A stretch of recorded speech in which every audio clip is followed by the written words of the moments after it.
Hello student, welcome back to question number 7. Question number 7. A sum of money kept in bank amount to rupees 1240 in 4 year and rupees 1600 in 10 year at interest. Find the sum. देखिए बेटा, ये जो question है ना simple interest का है, लेकिन simple interest के इस टाइप के क्वेश्चन को हम एपी से भी लगा सकते हैं। कैसे? पहले मैं इसको सिंपल इंटरेस्ट का है इस पर देखेंगे क्या ये सिंपल इंटरेस्ट का है या नहीं, और फिर हम बात करेंगे सिंपल इसको एपी से करने, एपी के कंसेप्ट से करने की। तो पहले सिंपल इंटरेस्ट से करने। सिंपल इंटरेस्ट मैं क्या कर रहा हूं, तुम्हें बेटा सिंपल इंटरेस्ट जो है ना, मैं आपको केवल ऐसे बता रहा हूं कि सिंपल इंटरेस्ट का है एक फॉर्मली के सिंपल इंटरेस्ट का है। करेंगे हम इस क्वेश्चन को एपी से ही, लेकिन सिंपल इंटरेस्ट से समझ लीजिए कैसे है। सिंपल इंटरेस्ट से भी कर सकते हैं। कोई पैसा यानी कि अमाउंट, ये जो अमाउंट है ना वो 10 ईयर में 1600 हो जाता है, और वो जो अमाउंट है वो 4 ईयर में कितना हो जाता है बेटा 1240, इतने का हो जाता है। यहां पर डिफरेंस देखेंगे ना दोनों में, तो 6 ईयर का है और यहां पर 360 का है। इसका मतलब ये हुआ कि 6 ईयर का जो इंटरेस्ट है ना वो 360 है, तो 1 ईयर का कितना इंटरेस्ट होगा बेटा 60। 1 ईयर का इंटरेस्ट कितना होगा 60। अच्छा, इस वाले में कितने ईयर का इंटरेस्ट इंक्लूड है 4 ईयर का, तो 1 ईयर का अगर 60 है तो इसमें से मैं 4 ईयर का इंटरेस्ट माइनस कर दूंगा, और माइनस करूंगा तो मेरे पास वैल्यू बन जाएगी 1000। यानी जो सम था ना वो सम कितना था बेटा 1000 था, 1000। ये तो है सिंपल इंटरेस्ट के कंसेप्ट से प्रूफ हो गया क्वेश्चन सिंपल इंटरेस्ट का है, पर ईयर इक्वल इक्वल हो। अब हम इसको बात करते हैं एपी के कंसेप्ट से करने की, क्योंकि हम यहाँ पर एपी पढ़ रहे हैं बेटा। चलिए स्टार्ट करते हैं। एपी हम जानते हैं, देखिए कोई भी एपी सीरीज है ना हम जानते हैं, जैसे पहला टर्म्स मैंने ए मान लिया, अब अगला टर्म्स अगर मुझे लाना है और इनमें जो है ना वो डी का डिफरेंस चल रहा है, तो डी ऐड करने के बाद नेक्स्ट टर्म क्या हो जाएगा ए प्लस डी।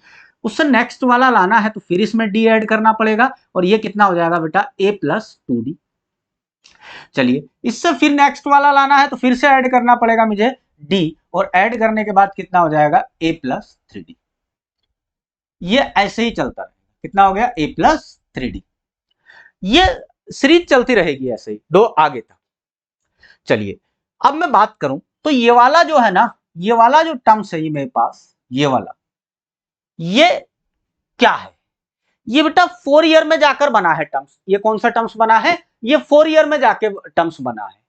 अब अगर मैं यहां से इसको सोल्व करना स्टार्ट करता हूं तो देखिए मेरे पास जो वैल्यू आ जाएगी वो आ जाएगी ए प्लस 3डी, और ए प्लस जो फोर्थ वाला टर्म्स मुझे बना था वो ये बना था। सेम 10 ईयर में ये टर्म्स इतना जाके बना। जैसे मैंने यहां पर 4th ईयर का टर्म्स निकालने के लिए पहले टर्म्स में 3d को ऐड किया है, यानी एक डी कम ऐड किए 4th से।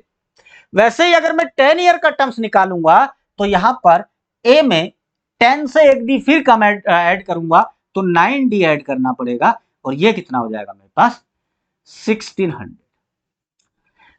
अब ये इक्वेशन है, यहां से माइनस करते हैं, माइनस माइनस, ये दोनों इक्वेशन लीनियर आपको सोल्व करना आता होगा। ये दोनों को माइनस करने पर यहां से कितना बचेगा बेटा 6d, और यहां से कितना हो जाएगा 360, वो भी माइनस का।